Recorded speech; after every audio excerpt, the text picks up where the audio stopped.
Last week we mentioned the unthinkable in the Idaho murder case that involved the tragic death of 4 young college students. Well, today we're going to talk about the unthinkable in the JonBenet Ramsey case. We're going to cover that case and tell you what could be unthinkable about that. We're going to talk about that and more on today's Charlie Crimebuster. It is what some people are calling the fastest minutes in podcasting. The views and opinions expressed in this presentation are solely those of the individuals interviewed or participating and do not represent those of city, county, state, or federal law enforcement agencies, nor sponsors and platforms of this presentation. Charlie Crimebuster, charliecrimebuster.com, and peacemakernetwork.com are copyrights owned by Charlie Crimebuster. All individuals described or mentioned in the presentation should be considered innocent until found guilty in a court of law. This presentation contains subject matter such as violence and graphic descriptions which may not be suitable for all audiences. Listener and viewer discretion is advised. Well, hello and welcome to this episode of Charlie Crimebuster. So glad to have you on the Charlie Crime train today. Today we're going to talk about the JonBenet Ramsey case. Could the unthinkable happen? Before we get right into that, let me invite you to reach out with a shout out. You can reach me, charliecrimebuster at gmail.com. That's charliecrimebuster at gmail.com. You can ask questions, make suggestions, and even lodge objections. We always say it's a safe spot for you to contact us. That's charliecrimebuster at gmail.com. Hey, this past week we heard a lot about those wonderful first responders. Those that responded to that very tragic event that happened in Washington, where they had that mid-air collision of an airplane, a passenger plane, and the helicopter. There were many, many people that lost their life that day. But unknown to those folks that were responding was an opportunity to save lives, and they rushed toward danger. They suffered those chilling waters. They put themselves in danger attempting to rescue others. At peacemakernetwork.com, you can read about how we at Charlie Crimebuster support those first responders. We're talking about law enforcement, first responders, and the brave men and women of military. If you'd like to be a part of that and also help support the program, I do invite you to check out peacemakernetwork.com. Also, if you'd like to get caught up on other episodes, going over to charliecrimebuster.com. You will find all kinds of true crime episodes there. If you are a true crime junkie, well, charliecrimebuster.com is a place you will want to find. We're going to make all this easy for you. We're going to put a link there in the show notes. All you got to do is just click, and you'll be right there. Including in those links will be a link to our YouTube channel. Every week, James Buckland and I, we discuss the episodes that we drop over the weekend. We would like for you to be a part of that discussion and join us on our YouTube channel. All right, little housekeeping out of the way. Let's get right into our main focus today. Well, folks, this case has captivated the public's attention for decades, and it does all revolve around the mysterious death of a 6-year-old beauty queen, JonBenet Ramsey. And despite extensive media coverage, numerous investigations, this case yet today remains unsolved. Now, there have been new developments. They have emerged, and it does shed light on some of the complexities and controversies surrounding this event. But let me ask you, could the unthinkable happen still yet in this case? Now let's do a quick review of the case. While Christmas is supposed to be a wonderful time for families to celebrate the birth of Christ, unfortunately for the Ramsey family, it turned into a nightmare. JonBenet Patricia Ramsey, born on August 6, 1990, murdered at her family's home at 755 15th Street in Boulder, Colorado, on the night of Christmas, 1996. Her little body was found in the house's basement about 7 hours after she had been reported missing. She had sustained a fractured skull, and a garrote was tied around her neck. And the autopsy, well, it tells us that her death was, due to strangulation. along what is commonly known as a head trauma as well. And, of course, the death was ruled a homicide. Now, this case is one of those that caught the attention of the entire world. And that attention, no doubt, was fueled by the fact that her mom, Patsy, she herself was a former beauty queen. And she had also entered her little daughter into a lot of child beauty pageants. Now, this investigation, my friend, was not among the best of investigations. The crime scene, well, it was a joke. Unbelievable that the police allowed so many people coming and going all the same time while little JonBenet was lying dead in the basement of her home. And, get this, this was after the police supposedly had cleared the house. You see, they were treating this as a kidnapping instead of a murder. Well, my friend, to say that the Boulder police were not prepared for this type of case, that would be an understatement. It is not surprising that the police, after blotching the crime scene, well, they went to the first place that investigators usually look at suspects. And that is someone who knows the victim, particularly the family members. Now, the Boulder police, they initially suspected that a long handwritten ransom note that was found at the home, well, they suspected that it had been written by Patsy, and that the note and the appearance of JonBenet's body, well, that it had been staged by Patsy and her husband, JonBenet Ramsey, and all that to cover up a murder. Well, it's no wonder why the Ramseys had to find some help with their attorneys when they realized that the police had blinders on and were focusing clearly on the family.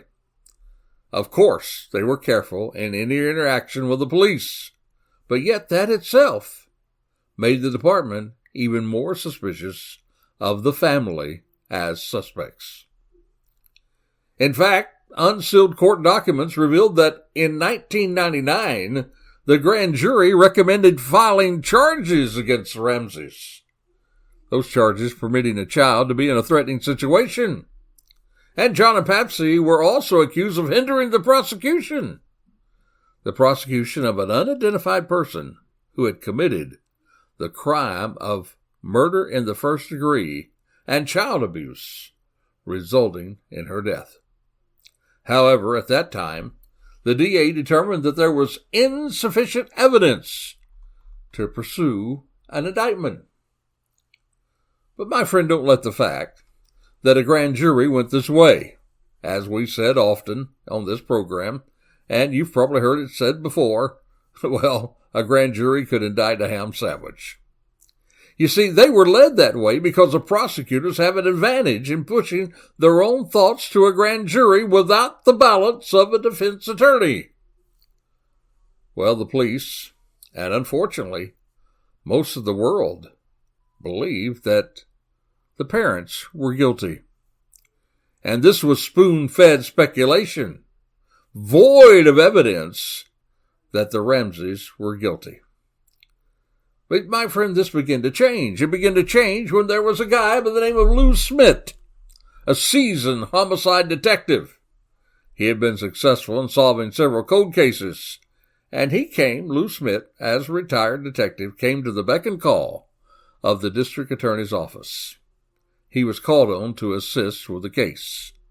And as you can imagine, I can imagine this as well, it just did not set well with the police investigators, because they had already zeroed in on Ramseys as a murderer. And now this outsider's coming in to tell us about our own investigation, tell us that we are wrong. Well, as you can imagine, he wasn't welcomed very much by the Boulder Police Department.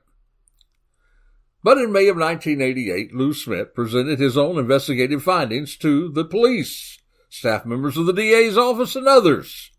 And this evidence pointed away from the fact that the Ramseys were guilty. He went on to say that in his investigation, he thought that on the night that JonBenet was killed, that there were 2 windows that were left slightly open to allow for electrical cords. That was to light up the outside Christmas lights. And those windows was left open for the cords to pass through. There was a broken basement window, 1 unlocked door. And so Smith's theory was that someone entered the Ramseys' home through that broken basement window. He believed that the intruder had subdued JonBenet, had used a stun gun, and then took her down to the basement. He said then that JonBenet was killed, a ransom note was left. Now this theory wasn't his alone. It was also supported by a former FBI agent, a guy by the name of John E. Douglas. He had been hired by the Ramsey family. He believed, too, that the Ramseys were innocent. Smith, he resigned from the investigation on September the 20th, 1998. This was 5 days after the grand jury was convened against the Ramseys. Even though he was no longer an official investigator, he did continue to work on this case all the way to his death in 2010. Now, there were a lot of suspects for the police to check out if they had not been so intent on focusing on the family. In fact, it was determined that there were more than 100 burglaries in the Ramseys neighborhood in months before JonBenet's murder. And get this, there were 38 registered sex offenders living within a 2-mile radius of the Ramseys' home. Add to this that the DAs, the district attorneys, they were not in agreement of the investigation that the police was taking place. Well, put this together, you have an extremely messy investigation. There were people all over the place on this investigation, and a whole lot of die-hard players that were still bent on blaming the Ramseys for the murder of their little girl. Now imagine this. You just lost your precious little daughter, and now you are the suspects that the police latch on to and seemingly will not let go. That is, until something else happened in this case. Something very important. We're going to tell you about that in just a moment, and we're also going to share with you in this podcast how the unthinkable could yet still happen in this case. We'll tell you about that in just a moment, but right now it is time to kind of lighten the load and take a little breath of this dark stuff that we're covering. It is now time for Charlie Crimebuster's Crazy Crook of the Week. Well, now, my friend, according to Fox 13 News, deputies with the Polk County Sheriff's Office, it happened in Florida, they were investigating an automobile crash, when then they tell us that 23-year-old Sebastian Angel Perez, he approached the scene, said, "Hey, yo, what in the heck happened?" Only he said something else instead of heck.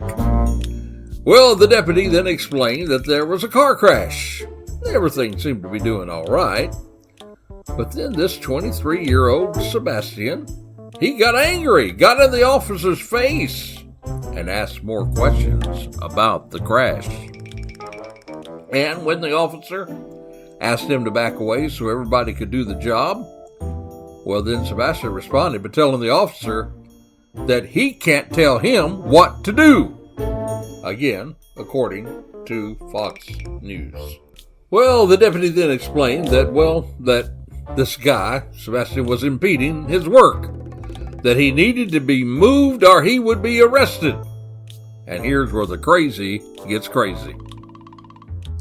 Sebastian then responded to the officer, "I'm on an ankle monitor with a curfew.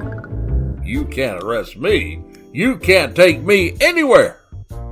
Can you believe this? This crazy crook says you can't arrest me because I have an ankle monitor and I'm on curfew. Well, guess what? Turns out that's not true. He kept acting up, kept being uncooperative, and of course he was arrested, charged with violation of probation, interfering with a first responder, and 2 counts of resisting arrest.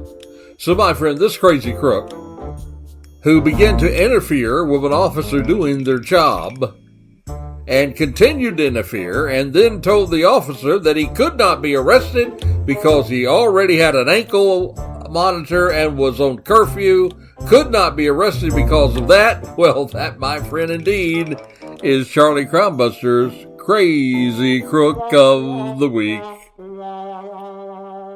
Well, now back to our main focus. The media now, with few of the police department, they've determined, without real evidence, that the Ramseys were guilty of the death of their daughter. But there was more than John Smith who had another idea. Again, John Edward Douglas, the former FBI Special Agent Unit Chief and criminal profiler, he also contended very strongly that John and Patsy did not kill their daughter. He was critical of the way the media and the public viewed the case, and here's what he said, and I'm quoting, "Many crimes are tried in the court of public opinion long before they reach a court of law. But I know of no other case where the majority of the people have decided the solution based on statistics. I know of no other case in the public that the public substantially believes that what has been reported in the tabloids." He went on to say, "I know of no other case in which the mainline media have let the tabloids take the lead and then reported on their reporting." And then he said, "I know of no other case which largely respectable television programs have so tried to outdo each other in sensationalism." Well, my friend, it even got more weird. They even decided to put the blame on 9-year-old Burke. You see, in the aftermath, JonBenet's older brother, Burke, found himself at the center of intense public scrutiny, with tabloids reporting that he was under investigation by a grand jury. However, the Boulder County District Attorney's Office officially stated Burke was not and had not ever been a suspect in the crime. And it wasn't just the tabloids and the media that added the confusion. Even CBS, in a special, turned the spotlight on her 9-year-old brother Burke. It was called The Case of JonBenet Ramsey. It was a show broadcast on CBS in 2016. They used, quote, unquote, a group of experts to evaluate the evidence. And this group, in theory, said that Burke had hit his sister in the head with a heavy object, probably a flashlight, after she had stolen a piece of pineapple from his bowl, perhaps not intending to kill her. They then suggested that the ransom letter was an attempt to cover up the circumstances of JonBenet's death. Well, on behalf of Burke Ramsey, his lawyers, they filed some lawsuits against CBS, the producers of the family, and several of its participants, based on those claims. Well, my friend, this made good TV drama, but it refused again to follow the real evidence. And the real evidence, my friend, even to this day, there are some who refuse to follow the evidence. They still cling to the family members as suspects. But let's not talk about speculation. Let's not talk about what the press and the tabloids say. Let's talk about what really happened. You see, my friend, in 2002, there was a new DA who took over the investigation of the police. And that DA actually pursued the theory that an intruder had committed the killing. You see, trace DNA had been taken from JonBenet's clothes. And listen to me carefully. That trace DNA was found to belong to an unknown male. Each family member's DNA had been excluded from this match. The DA even sent the Ramseys a letter of apology, in 2008, declaring that the family was, quote, unquote, completely cleared by DNA results. And in a 2015 interview, Boulder Police Chief Mark Beckner said in his view the perpetrator was the source of the unidentified DNA found on JonBenet's clothing. And in 2009, the Boulder Police took back the case, reopened an investigation.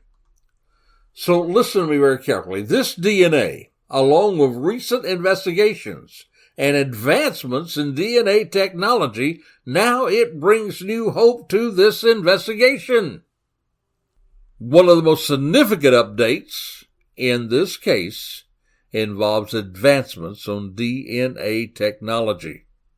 And investigators have now announced that they're using a more sophisticated DNA testing method to re-examine evidence collected from the crime scene. And according to many, there's a lot of DNA there. And the hope is that modern techniques, such as touch DNA, and think about last week's podcasts, those family DNA searches, just like last week we talked about loading DNA into these family ancestry search databases, that could yield new insights. We know that that's the way that the Golden State Killer was caught. We know that is the way that investigators were able to zero in on Brian Kohlberger as the suspect, the alleged killer of the Idaho college students. And it is our hope that DNA in the same way could be used to find the killer of JonBenet Ramsey. But my friend, the unthinkable could happen here too. And you say, what is that unthinkable? Well, in 2021, the Boulder Police Department, they confirmed they had been working with state and federal agencies to update those DNA profiles. And so once they get those DNA profiles updated, then they could take that perhaps and use that to check with these ancestry websites, these ancestry databases, and maybe find somebody that could be traced to the killer of JonBenet. The unthinkable, though, the unthinkable would be that would not work, and this killer would still be at loose. So, my friend, I want you to know at Charlie Crimebuster, we are now happy to be a part of this renewed public interest and media coverage in JonBenet Ramsey. And this kind of true crime resurgence, it's now brought renewed public interest into the JonBenet case. There are now documentaries, podcasts, television specials. They continue to explore various theories and aspects of the investigation. Netflix casting JonBenet. CBS documentaries, The Case of JonBenet Ramsey. These media projects have reunited discussions, and that gives us new tips and new leads. Take that, combine it with using this new DNA that they found, and maybe put it into one of these databases, then we might find the killer. But the unthinkable would be that they could do all that and not yet find the killer. Well, my friend, the JonBenet Ramsey case, it's seen an active involvement now from the public. There are all kinds of people talking about it. That's why we've taken a moment today to bring that to your attention again. This case remains one of the most perplexing and heartbreaking mysteries in American criminal history. But with advancements in DNA technology, renewed public interest, ongoing investigative efforts, there is hope now that new leads will bring it to resolutions. The unthinkable to me would be, with all these advancements, that this case would not be solved. It is our hope, though, as this continues to evolve, it does remind us the importance of staying at it, to continue to look at cases, perseverance, innovation, community involvement in the pursuit of justice. Again, that's why we chose today to highlight this case, with the possibility of it being solved. The unthinkable is that the case will not be solved. Well, my friend, we're going to keep our eyes peeled for any information that this case is on the way to being solved. It would give me great peace and satisfaction to one day to be able to report on this podcast that the murder of this precious 6-year-old girl has been identified. Her father has this hope. Unfortunately, Patsy died of cancer some time back. So let's all pray for justice for JonBenet Ramsey. Well, this is Charlie Crimebuster, and until this time next time, I'm reminding you to be safe, be alert. Yep, for the life you save, it may be your very own. You have been listening to Charlie Crimebuster. You can find additional podcasts at charliecrimebuster.com. You can also support our first responders, military, and law enforcement communities at peacemakernetwork.com. Or subscribe to our YouTube channel using tag @CharlieCrimebuster. Even visit our Facebook page, facebook.com/CharlieCrimebuster.